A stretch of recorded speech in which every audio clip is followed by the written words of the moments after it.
There is a ghost driving your decisions. The major choices in your life, who you trust, how you argue, when you pull away, often belong to the child you used to be. You recognize the pattern. You lie awake at night wondering why you pushed away someone who showed genuine care, or why you stayed with someone who didn't. You promise yourself the cycle ends tonight, only to watch yourself execute the exact same behavior 3 months later. The adult mind interprets these loops as signs of being broken or defective. However, the brain classifies them as vital responses to the world you were born into. Your brain is currently running code that was once essential for your safety.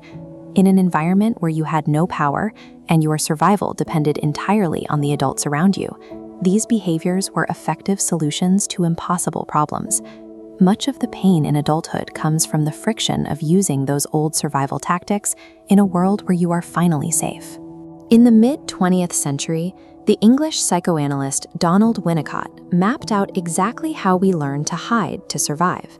He wanted to understand why so many adults appeared functioning on the outside, yet felt entirely hollow within. Winnicott identified this as the false self. When a child's natural spontaneity, their anger, their tears, their loud joy, is met with rejection or parental pressure, the child registers a threat to their attachment. To secure love, they build a defensive facade. This shell acts as a shield. The core, spontaneous true self is pushed underground to protect it from further encroachment. In place, the child constructs a version of themselves that conforms to the parent's expectations, trading their authenticity for the security of the bond. This split results in an adult who achieves a convincing show of being real.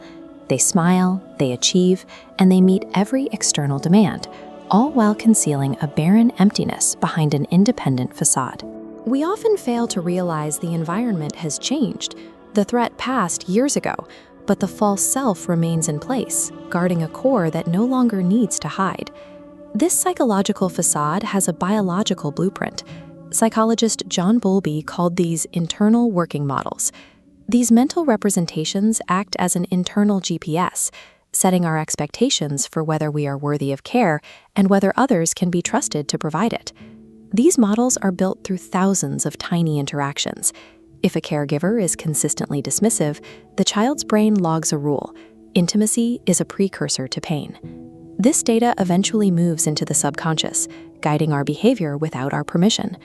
This mental model becomes a physical circuit through Hebb's law.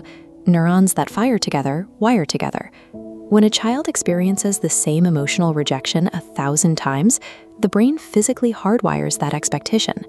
Each repeated event strengthens the synaptic connection, turning a temporary reaction into a permanent biological feature. Once a neural circuit is reinforced this way, it enters a state of long-term potentiation. The pathway becomes so sensitive that it no longer requires a major crisis to trigger it. A slight change in a partner's tone or a delayed response can activate the entire defensive network in milliseconds. Your most frustrating adult reactions are actually your brain's most armored neurological highways.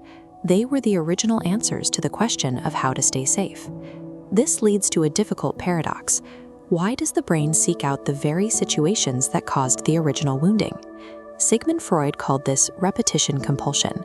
He observed that people often unconsciously repeat distressing patterns as a way to gain mastery over an earlier trauma, trying to rewrite the ending of a story that originally ended in defeat.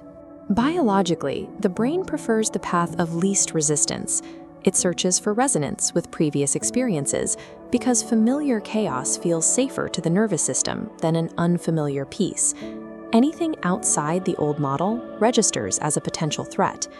This is why adults who grew up with emotionally distant parents frequently find themselves in relationships with partners who withhold affection.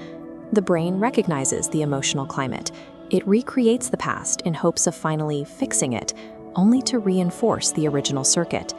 Your origin story echoes through your neural circuits, often determining your personality before you are even aware of the pattern. If environment wired the brain, then a new environment can rewire it. This is the reality of neuroplasticity. The brain remains capable of forming new pathways throughout your life. The old reinforced highways of anxiety can slowly dim as you intentionally build new, healthier connections through different experiences. You can dismantle the false self by placing yourself in secure, responsive relationships and observing your reactions without judgment. The internal working model begins to update. The brain slowly learns that the old survival tactics are no longer required. This series provides the framework to remap this psychological terrain. We will look at how to move from reacting to the past to acting in the present. The facts show you are never fundamentally defective. You were simply shaped by your circumstances. Because you are biological, that shape is subject to change. The process begins with observation. Ask yourself, what is one thing you learned about the world as a child that you are still carrying as an adult?